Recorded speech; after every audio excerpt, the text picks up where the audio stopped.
Hey everyone, welcome back to Observe. We are growing as a community of people who are interested in improving ourselves, specifically improving ourselves through improving our minds.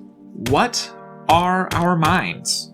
And as a matter of fact, what are ourselves? Well, according to the philosopher Plato, our minds are ourselves. We are our minds.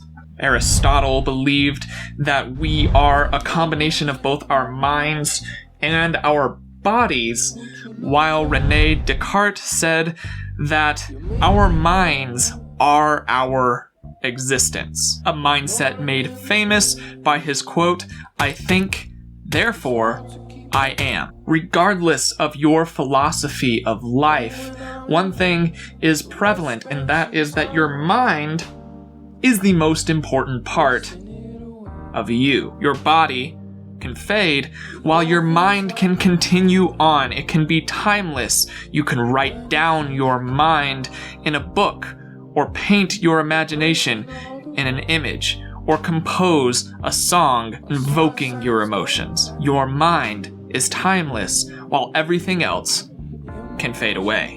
Once again, Aristotle said that knowing yourself is the beginning of all wisdom. To be able to take a step back, to look at yourself as if in a third-person view, is a skill that you ought to strive to master. This ability to be self-aware. Understanding why you are the way you are, and how you are who you are, is arguably the most important step and the very first step in becoming a wiser human being.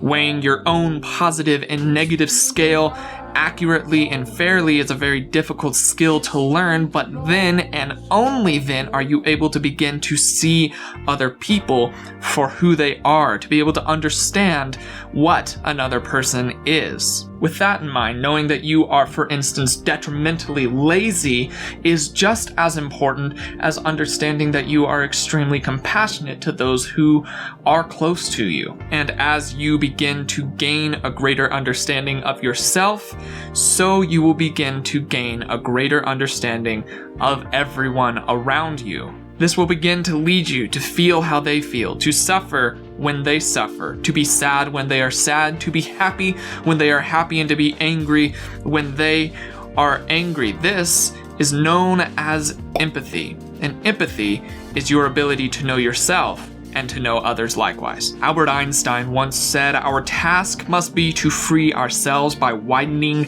our circle of compassion, to embrace all living creatures and the whole of nature and its beauty." Plato also said, "To be kind, for everyone you meet is fighting a harder battle." So, if you're new here, and you want to be able to learn how to read people like a book, to be able to look at them and know everything about them, consider for a second and ask yourself this question: why? Why are you wanting to learn this? Is it so that you can have a leg up on everyone else around you? Is it so that you can better manipulate people to do what you want them to do? Perhaps it's to have dirt on another person so that eventually you can get them to do what you want them to do. Or finally, maybe it's that you want to be like the great Sherlock Holmes himself. Well, if you're here and that's you, well, I have good news. This channel will help you out on that. But in the long run of things, you will be seen as a failure. You will have failed. And the reason for this is that this mindset will set you up to be an island, to be alone, to be by yourself. You will be fighting against an entire world of people and adversaries that you have no help with. Right now, it's a popular opinion to say that reasoning is at battle with emotion. In order to have good reasoning, you cannot have emotion, because emotion clouds good reasoning. And I must say, I respectfully disagree. Good reasoning is not limited by emotion, it is aided by understanding emotion. People are emotional beings. Emotion drives us at our very very core. So in this mindset of desiring to not have emotion, you are limiting yourself from an entire facet of what humanity is. So if you want to be able to learn to read other people, you have to understand emotion. And the reason that you ought to want to learn to read other people is not for selfish desires. It's not about building yourself up. It's about building others up by offering yourself. It's not about manipulation, it's about cooperation. And if you do this with this mindset, you'll find yourself not fighting an uphill battle alone.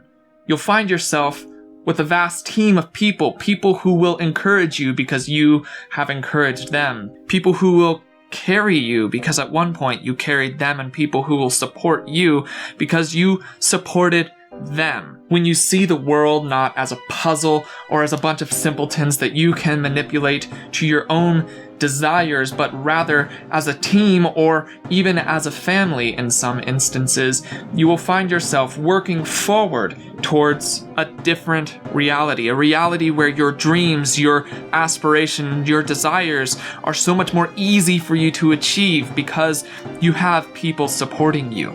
So know yourself. Know your good side and your bad side. Know your positives and your negatives, your failures and your accomplishments. Only then can you begin to know others. And in understanding others, allow yourself to have compassion, to have empathy. Use your own emotion to better understand the emotions of others. Because as the great minds of history said, wisdom is compassion. Compassion is an emotion. And to have emotion is to be human.